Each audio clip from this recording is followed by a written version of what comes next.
tied to those and any other loose articles you might have with you. Because if anything falls out of the vehicle, unfortunately I'm not allowed we are going to go to safari.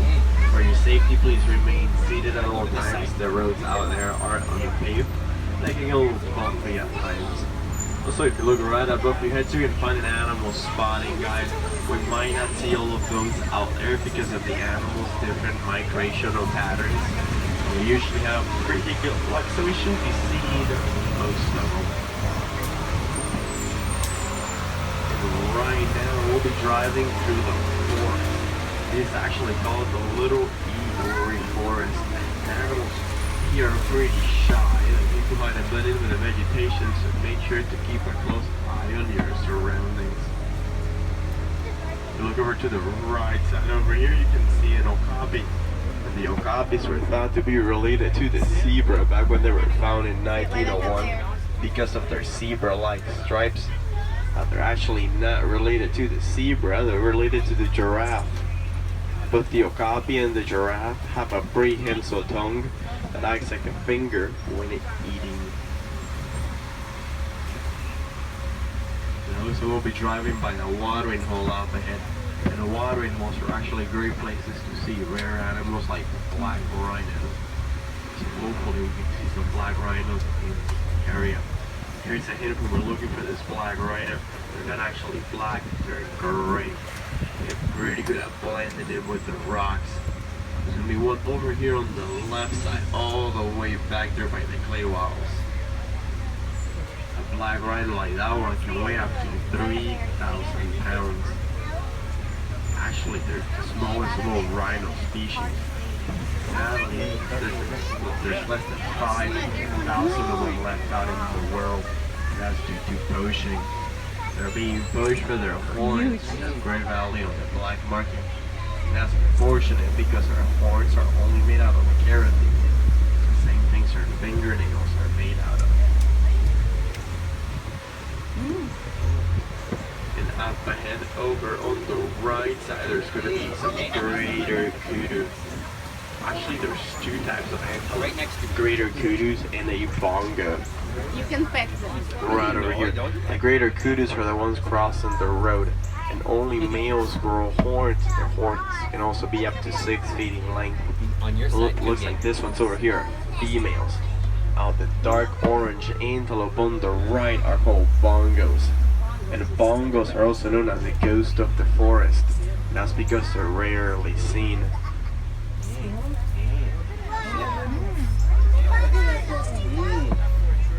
Look over to the right side over here, there's actually a baby bongo. Right over there.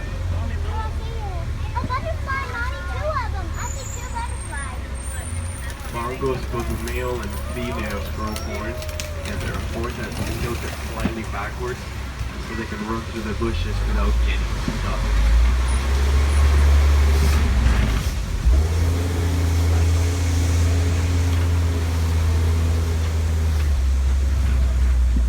So we'll be driving by the Sapphire River up ahead. And then the Sapphire River, you might see animals like the hippos and the Nile crocodiles. Keep in mind, hippos tend to stay underwater to stay cool, so keep a close eye on the water. There's actually one out of the water over here on the right side, right over there. That's pretty rare. Hippos are nocturnal animals, so usually only come out of the water to down the riverbank like that during the nighttime. Let's see if we can find some more.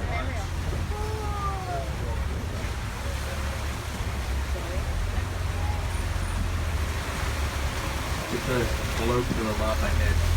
And colloque is a name given to a group of hippos like that one over there. We're keeping it a little closer. Also, if you look over to the left side, this white bird sitting right on top of this island are called pink-backed pelicans. They're the smallest of all pelicans. They get their name from the pink coloring. They usually give on their backs and their bellies around the mating season.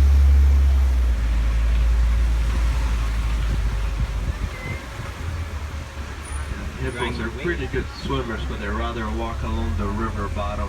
They can hold their breath underwater for up to 8 minutes. Yes. Yes.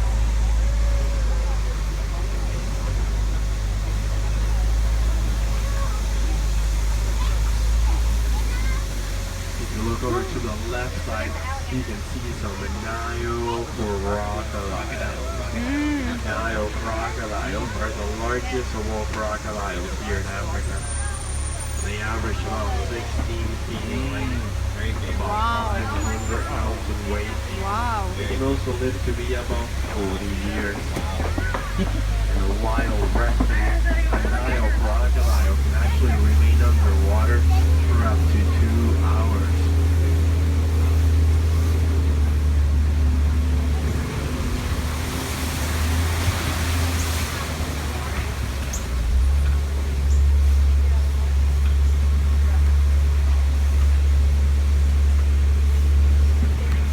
The vegetation's changing, so we must be exiting the forest and entering the African savanna. Some to animals like the lions and the elephants.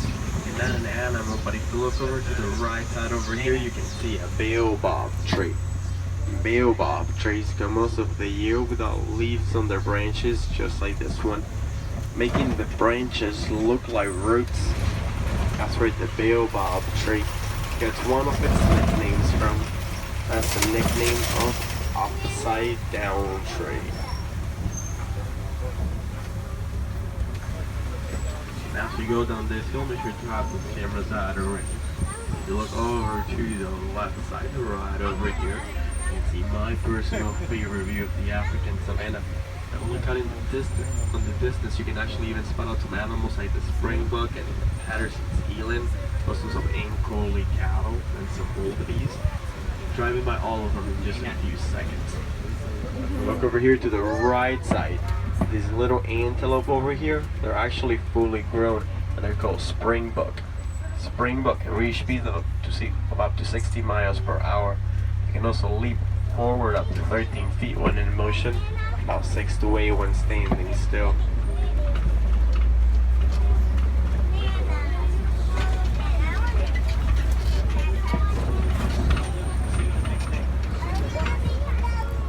Over on the right side, that huge antelope laying down over there is called a Patterson's eland. Patterson's eland are the largest of all antelopes here in Africa, standing up to 6 feet at the shoulder. And a fully grown male Patterson's eland, like that dark one over there laying down, can weigh up to 2,000 pounds. And I think I saw something moving over here on the left side. Looks like there's something laying down back there. Looks like painted dogs. They're also known as African wild dogs. Yes. Their packs are led by an alpha male and an alpha female. They're also the most successful hunters here in Africa, even more successful than the big cats.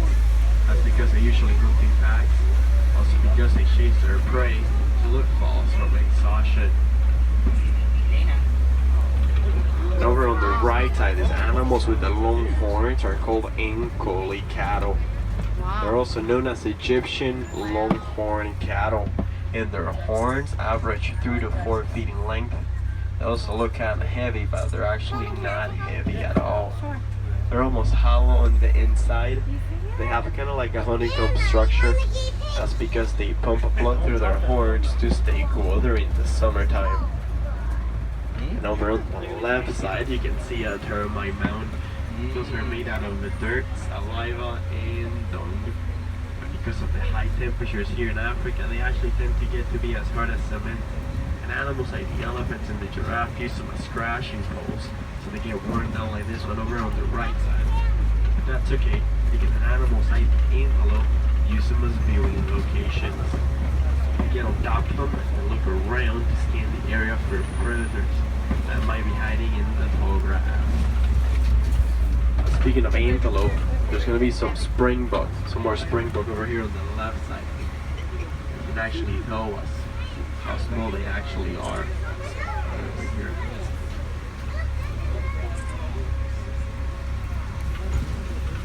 Also on the right side, you can see a herd of wildebeest. Their name means wild beast in Afrikaans. They're also migratory animals. They tend to migrate 500 to 1,000 miles in just 1 year. Also on the right side up ahead looks like there's going to be a Maasai giraffe over here. We can tell it's a Maasai giraffe because of the rough edges on its spots.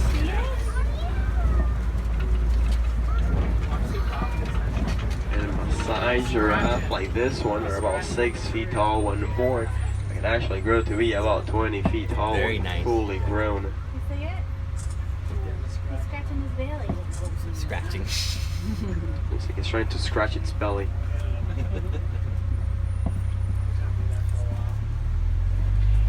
They also only sleep for about 30 minutes of the day, and they usually sleep standing upward, sitting down, almost never laying down. That's because, like I say, I'll learn to look out for predators. They also don't sleep the full 30 minutes all at once. They take it in 5-minute increments throughout the day.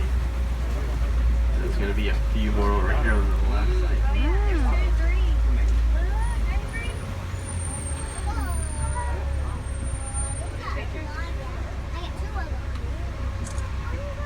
Dave. Yes, I'm gonna get it right now. Yes, with you for giraffe. When a baby giraffe is born, it can actually stand up and begin to walk and run in about an hour after birth. If you think that's fast, think again. A baby wildebeest can actually stand up and begin to walk and run in about 15 minutes after birth. Looks like we'll be driving to elephant country up ahead.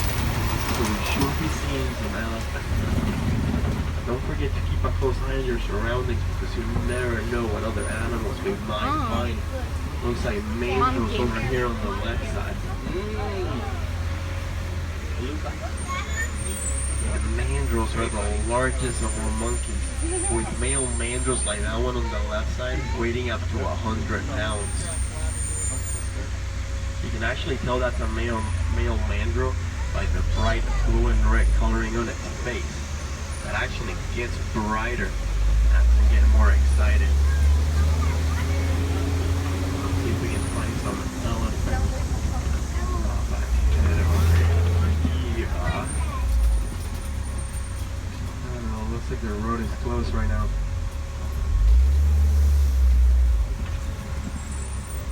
There's some damage done to the road over here.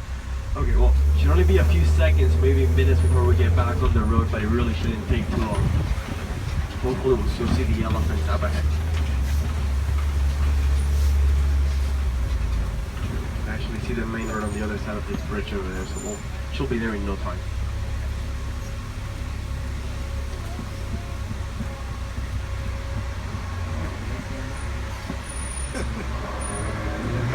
Where's that noise coming from? Is that the bridge? Hold on tight. Hold on really tight. This does not look good. Hold on really tight. Really tight. We're gonna go pulley off this bridge. Very slow. Very slow. 20, let's go. Whoa, how scary back there. Is everyone okay? Did we all make it? I see some empty spots in the back. Did we lose anyone? Whoa. Well, it actually looks like there were some elephants over here because if you look over to the right side, you see those markings on the clay. They're made by elephants. They rub their tusks against the clay to get minerals out that they don't usually get from their natural diet. Looks like there's one over there. That one's a little hard to see from here. Let's see if we can get a little closer up ahead. Oh, they should really put up a sign back there.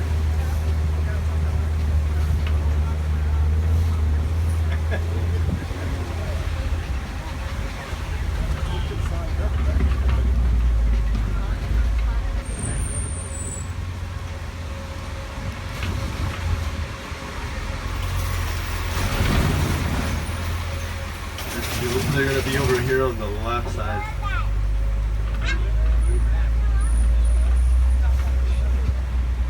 Let's go right over here.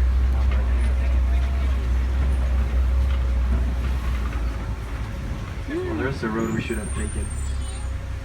Okay, I remember that for next time. The elephants are going to be over here on the left side. Elephants are pretty social creatures, but when male elephants reach adulthood, they actually go out on their own. Groups of elephants like this ones are usually made out of females and their babies. And the oldest, largest female in the group is usually the leader. So look at how that one's flapping its ears. They do that to get blood pumping through them. By doing that, they can actually cool down by about 50 degrees. If you look over to the left side over here, you can see a baobab tree. You might notice this tree has a few markings on its trunk. That's because they store water, and then elephants use their tusks to try and get that water out during the drought season. That's where the baobab tree gets its second nickname from, as the nickname of Tree of Life. Look over to the left side, you can see a flamboyance of flamingos. Flamboyance is a name given to a large group of flamingos just like this one. These are actually greater flamingos. They're the tallest of all flamingos, also the lightest shade of pink of all flamingos. And when they're born, they're not pink, they're gray. Later on, they get their pink coloring from eating shrimp. There's another look at the African elephants all the way back there on the left side.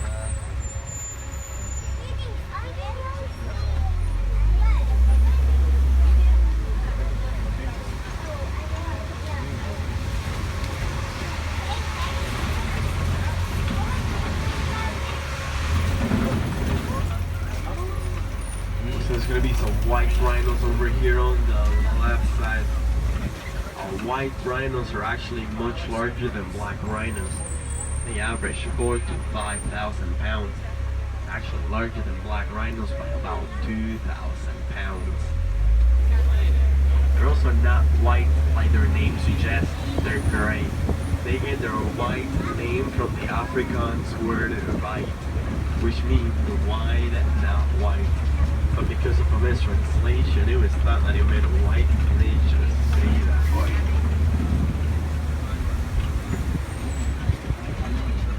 Wow.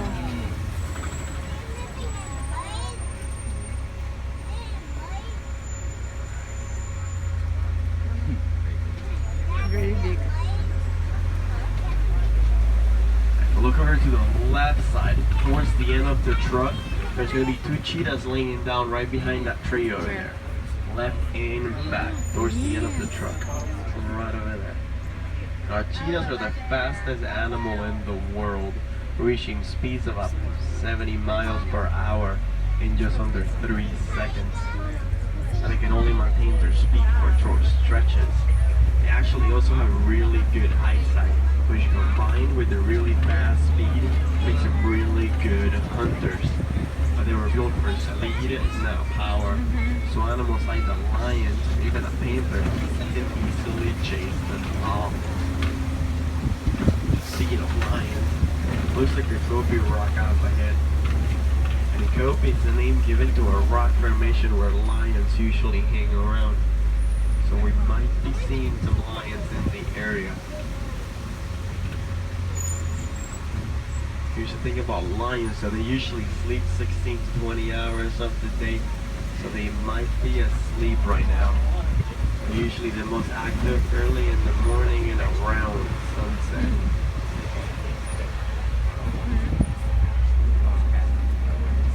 If you look over to the right side over here, there's going to be some zebras. Over on the right side. Those are actually common zebras. You can tell because their stripes go all the way down to their belly. The common zebras are actually black, white striped. Their stripes are just like human fingerprints, two are never the same. Also, this brownish antelope over here on the right side are called bontebok. Bontebok are the only known relative to the wildebeest. Sadly, they're considered to be extinct out in the wild due to habitat destruction. So you can usually only see them at reserves like ours.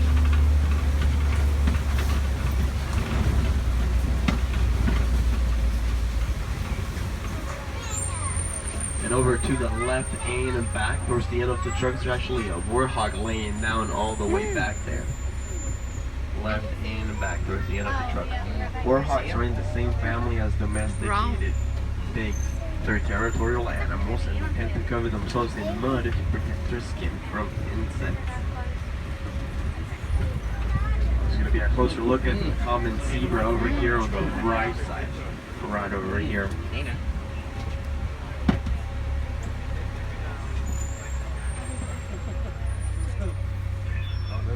Also on the right side, you can see some ostrich eggs right over here. And ostrich eggs are the largest bird egg in the world, weighing up to 3 pounds. They're also pretty strong. A human can stand on top of one without it cracking. Speaking of ostriches, there's gonna be 2 over here on the right side. Ostriches actually can't fly. They use their wings to change direction when running, and they can reach speeds of up to 40 miles per hour.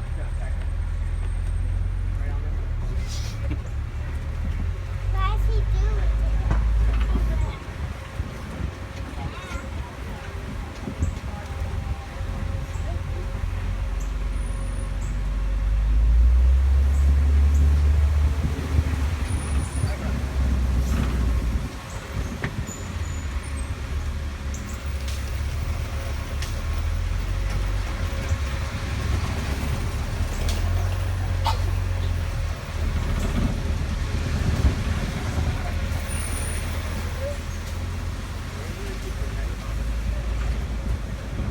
Now, if I head over on the left side, there's going to be a center horn oryx right on top of this hill over here. They get their name from the centaur sword, which looks just like its horns. They can also go up to 9 months without drinking water. That's because they don't sweat till their body hits about 115 degrees.